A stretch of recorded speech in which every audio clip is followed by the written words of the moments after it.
श्री शिवाय नमस्तुभ्यम। दोस्तों, आप सभी लोग जानते हैं कि सीहोर कुबेरेश्वर धाम में रुद्राक्ष वितरण चालू हो चुका है और रुद्राक्ष वितरण से जुड़ी हुई एक बहुत ही बड़ी खुशखबरी है जो कि हम आपको इस वीडियो में बताने वाले हैं। साथ ही में रुद्राक्ष वितरण से जुड़ी हुई सारी जानकारियां भी देंगे कि भाई अगर कोई रुद्राक्ष लेने के लिए आना चाहता है तो भाई उन्हें किस किस बात का ध्यान रखना पड़ेगा, अपने साथ में क्या डॉक्यूमेंट रख कर आना पड़ेगा और एक व्यक्ति को कितने रुद्राक्ष मिलेंगे। ये सारी तरह के जो प्रश्न हैं इनका आपको जवाब इस वीडियो में मिल जाएगा। साथ ही में जो खुशखबरी है वो आपको वीडियो के बीच में कहीं पर भी देखने के लिए मिल जाएगी, इसलिए वीडियो को बहुत ध्यान से सुनना। ये खुशखबरी सुनकर आप सच में रुद्राक्ष लेने के लिए ज़रूर आओगे, ठीक है। तो दोस्तों, हम आपको यहाँ पर बता दें कि सीहोर कुबेरेश्वर धाम में 15 मई से रुद्राक्ष वितरण चालू हो चुका है, जिसको लेकर दोस्तों अभी इस समय की बात करें तो वहाँ पर अच्छी खासी भीड़ हो रही है। मतलब भक्तगण जो है वो रुद्राक्ष लेने के लिए पहुँच रहे हैं और रुद्राक्ष ले भी रहे हैं, है ना। तो दोस्तों, अभी इस समय की अगर बात करें तो वहाँ का जो तापमान है वो ज़्यादा बढ़ा हुआ है, क्योंकि आप सभी लोग जानते हो कि नौतपा भी चल रहे हैं, गर्मी का बहुत मौसम भी है। तो भाई इस कारण जो है वहाँ पर अभी भीड़ इसीलिए हो रही है क्योंकि अभी शुरुआत हुई है। जब किसी भी चीज़ की पंडित जी शुरुआत करते हैं, रुद्राक्ष वितरण की शुरुआत करते हैं तो एकदम से लोग आना शुरू हो जाते हैं, पर ये जो भीड़ है ये धीरे धीरे करके कम हो जाती है। तो भाई अभी जो लोग ऐसा सोच रहे हैं कि भाई अभी जल्दी से हम रुद्राक्ष लेकर आ जाएं वरना रुद्राक्ष ख़त्म हो जाएंगे, तो ऐसी टेंशन किसी को भी लेने की कोई भी ज़रूरत नहीं है। दोस्तों, सीहोर कुबेरेश्वर धाम में पंडित जी इतने रुद्राक्ष की व्यवस्था करते हैं जितने रुद्राक्ष पूरे साल भर चल सके, है ना। तो ऐसी टेंशन कोई भी ना ले कि भाई हम जल्दी से चले जाएं वरना रुद्राक्ष ख़त्म हो जाएंगे, है ना। तो हम आपको ये बात और बता दें कि ये रुद्राक्ष वितरण कोई 1-2 महीने नहीं चलने वाला है, ये रुद्राक्ष वितरण पूरे साल भर चलने वाला है। इसलिए आप लोग बिल्कुल टेंशन से मुक्त रहो कि भाई हमें जल्दी से जल्दी जाना पड़ेगा, नहीं तो जो रुद्राक्ष हैं वो बटना बंद हो जाएंगे या जो रुद्राक्ष हैं वो ख़त्म हो जाएंगे, ठीक है। पूरे साल भर रुद्राक्ष वितरण चलेगा और पूरे साल के लिए रुद्राक्ष बहुत आराम से पंडित जी जो है व्यवस्था करके रखते हैं, ठीक है। जो खुशखबरी की बात है वो भी इसी से जुड़ी हुई है जो कि हम आपको बताने वाले हैं, है ना। इसी के साथ में दोस्तों, अगर कोई आ रहा है तो भाई उसको अभी इस समय तो ये सोचना है कि क्या वो इतनी गर्मी को सहन कर सकता है। अभी वहाँ पर गर्मी बहुत ज़्यादा है, वहाँ पर आपको कोई कूलर, कोई एसी नहीं मिलने वाला है। आपको टीन शेड के नीचे ही यहाँ पर रहना पड़ेगा। हो सकता है कूलर की व्यवस्था आपको थोड़ी बहुत मिल भी जाए, पर इतने सारे लोगों के लिए वो हवा काफ़ी नहीं होगी। हालांकि पंखे आपको देखने के लिए मिल जाएंगे, पर जब तापमान बड़ा होता है तो भाई कूलर भी उस जगह पर काम नहीं करते हैं, पंखे भी उस जगह पर काम नहीं करते हैं। पर जब भी आपका मन है कि नहीं हमें तो अभी रुद्राक्ष चाहिए, तो भाई सिर्फ़ और सिर्फ घर के जो बड़े व्यक्ति हों जिनको किसी भी तरह की समस्या ना हो, वही सिर्फ अभी इस समय रुद्राक्ष लेने के लिए आएँ। अगर आप लोग अपने साथ में अपने पूरे परिवार को लाओगे तो आपके पूरा परिवार परेशान होगा, ठीक है। विशेष रूप से अगर बच्चे और बुजुर्गों को लाओगे तो भाई निश्चित सी बात है कि वो इस गर्मी को सहन नहीं कर पाएंगे और परेशान होंगे। भले ही आप होटल में ही क्यों ना रुकोगे, पर आपको रुद्राक्ष लेने तो जाना ही पड़ेगा। और जब आप रुद्राक्ष लेने के लिए जाओगे तो भाई आप लोगों को वहाँ पर गर्मी ज़रूर लगेगी, क्योंकि अभी इस समय की जो गर्मी है वो बहुत ज़्यादा खतरनाक है। इसीलिए आप थोड़ा समय रुक जाओ। अब थोड़ा समय रुकने के बाद आपको क्या खुशखबरी मिलेगी, सबसे पहले आप लोग वो सुन लो। तो हमने आपसे वीडियो की शुरुआत में ही बोला था कि हम आपको इस वीडियो में एक खुशखबरी देंगे रुद्राक्ष वितरण से जुड़ी हुई। तो दोस्तों, वो खुशखबरी क्या है, आइए हम आपको उसके बारे में बताते हैं। देखो, अगर अभी आप लोग रुद्राक्ष लेने के लिए नहीं आ रहे हो, कुछ दिन बाद आओगे, जब मतलब अभी तो वैसे भी गर्मी का बहुत ज़्यादा मतलब सीज़न चल रहा है, तापमान बढ़ा हुआ है, तो अगर आपके मन में है कि नहीं यार अभी गर्मी है तो अभी हम नहीं जाएंगे, हम कुछ समय बाद जाएंगे, तो अगर आप कुछ समय बाद जो है इस मतलब जो जून महीना रहेगा, जून महीने के आखिरी में आओगे तो आप ये समझो कि भाई आप रुद्राक्ष तो साथ ही में लोगे ही, पर आपको पंडित जी की शिव महापुराण कथा भी सुनने को मिलेगी। अब आप कहोगे अभी तो कोई ऐसी शिव महापुराण कथा है नहीं जो कि सीहोर में होने वाली है या सीहोर में आसपास होने वाली है। तो हम आपको बता दें दोस्तों, अभी जो शिव महापुराण कथा है अभी इस समय तो वो कहीं आसपास नहीं हो रही है, ना सीहोर में हो रही है, पर हम आपको बता दें कि 30 जून से लेकर 6 जुलाई तक विदिशा मध्य प्रदेश में पंडित जी की शिव महापुराण कथा होने वाली है। अब आप कहोगे कि ये विदिशा कहाँ है, बहुत सारे लोग जानते होंगे, पर जो लोग अदर स्टेट से हैं, बहुत दूर दूर से आएंगे रुद्राक्ष लेने के लिए, वो लोग नहीं जानते होंगे। तो उनकी जानकारी के लिए हम बता दें कि भोपाल से बहुत पास में है और सीहोर से भी बहुत पास में है। ट्रेन से अगर आप सफ़र करोगे तो आधे घंटे का रास्ता है, सीहोर से सफ़र करोगे तो 1 घंटे का रास्ता है। आप लोग इस कथा में शामिल हो सकते हो और भगवान शिव जी की शिव महापुराण कथा है वो सुन सकते हो। इससे आपके दो काम होंगे। सबसे पहला तो आपको रुद्राक्ष मिल जाएगा, साथ ही में दोस्तों आप लोगों की जो भी मतलब मनोकामना होगी, आप शिव महापुराण कथा सुनने चाहते होगे, आपकी वह कथा भी ज़रूर पूर्ण होगी। अब दोस्तों बहुत सारे लोग तो रास्ते से ही निकलेंगे। आप सभी लोग जानते हो कि जब हम सीहोर जाते हैं, कुबरेश्वर धाम जाते हैं, तो ज़्यादातर जो लोग हैं वो पहले भोपाल आते हैं, भोपाल की ट्रेन पकड़ कर आते हैं।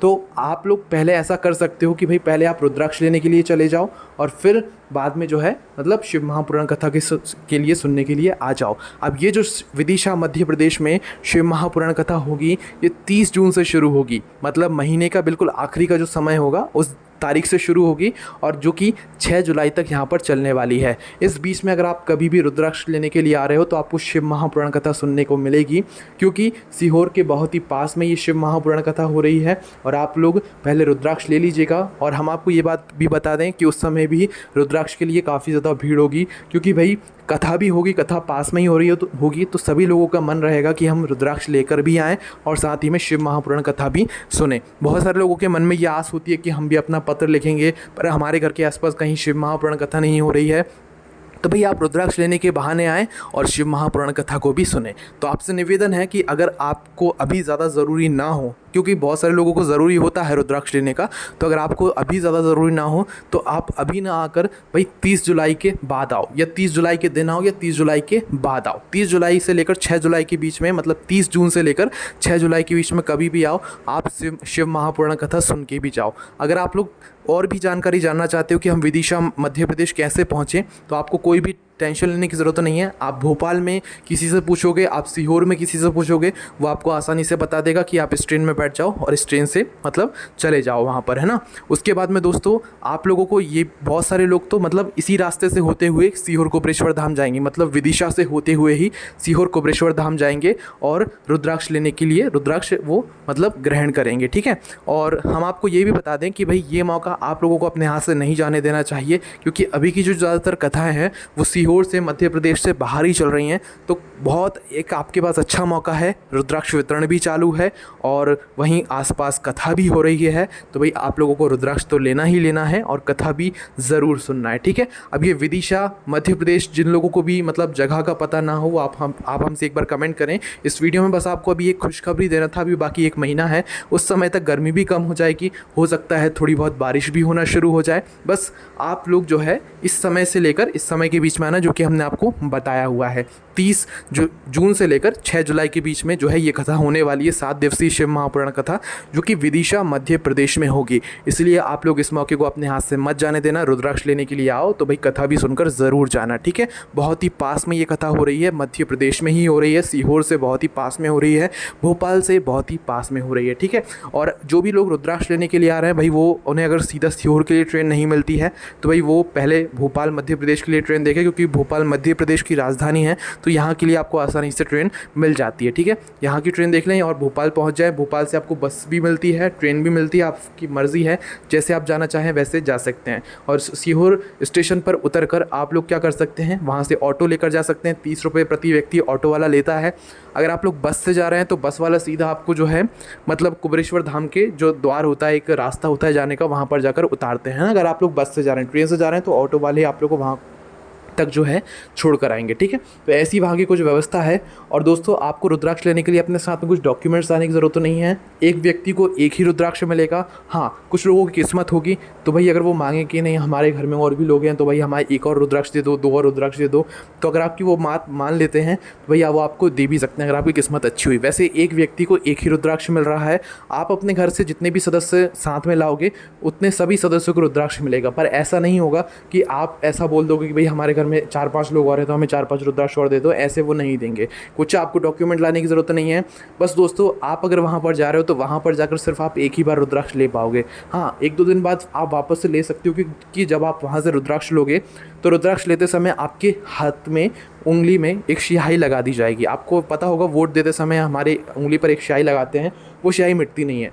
पर जो रुद्राक्ष लेते समय आपके हाथ में स्याही लगेगी, वो स्याही थोड़ी देर बाद मिट जाती है, पर एकदम से नहीं मिटती है ना। तो आपकी उंगली पर वो एक स्याही लगा देंगे, जिससे कि आप डबल से रुद्राक्ष लेने आओगे तो आप पकड़ा जाओगे और आपको नहीं मिलेगा, और आपको डबल से लेने की ज़रूरत भी नहीं है। एक रुद्राक्ष में ही बहुत ताकत होती है। और जब आप लोग ये रुद्राक्ष लेकर आ जाओ तो इस रुद्राक्ष को आप 2 तरीक़ों से इस्तेमाल कर सकते हो, है ना। एक तो आप अपने गले में बांध सकते हो लाल धागे में।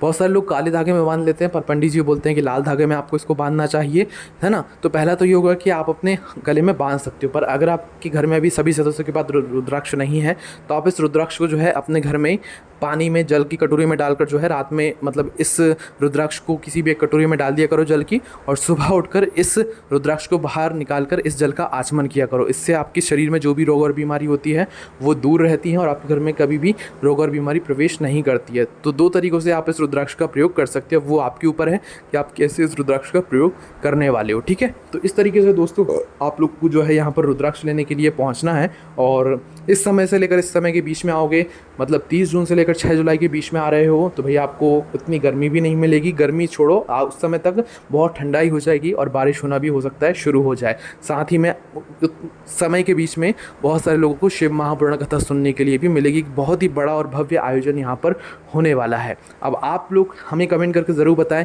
कि आप लोग इस समय से लेकर इस समय के बीच में आना पसंद करेंगे, रुद्राक्ष भी लेंगे और शिव महापुराण कथा भी सुनेंगे। तो हम आपको आगे की सारी जानकारी देंगे, इस कथा का पता बताएंगे, इस कथा तक कैसे पहुँचना है वो सारी जानकारी आप लोग को दे देंगे। इसके लिए दोस्तों आप लोगों को हमें कमेंट करके बताना पड़ेगा कि हाँ आप इस कथा में आ रहे हैं और रुद्राक्ष भी लेंगे और इस कथा का आनंद भी ज़रूर लेंगे, ठीक है। तो आप हमें सारे पता और यहाँ तक कैसे पहुँचना है, सीहोर से कैसे पहुँचना है, भोपाल से कैसे पहुँचना है, या अगर हम उसी रास्ते से होते हुए आ रहे हैं तो हमें कौन से स्टेशन पर उतरना है, ये सारी जानकारी हम आपको बता देंगे, ठीक है। पर उसके लिए आप हमें कमेंट करके ज़रूर बता देना। बाकी दोस्तों आपको रुद्राक्ष वितरण से जुड़ी हुई, पंडित जी की शिव महापुराण कथा से जुड़ी हुई कोई भी समस्या आती है आप हमसे कमेंट करके पूछ सकते हो। ओम नमः शिवाय, जय भोले बाबा, श्री शिवाय, नमस्तुभ्यम।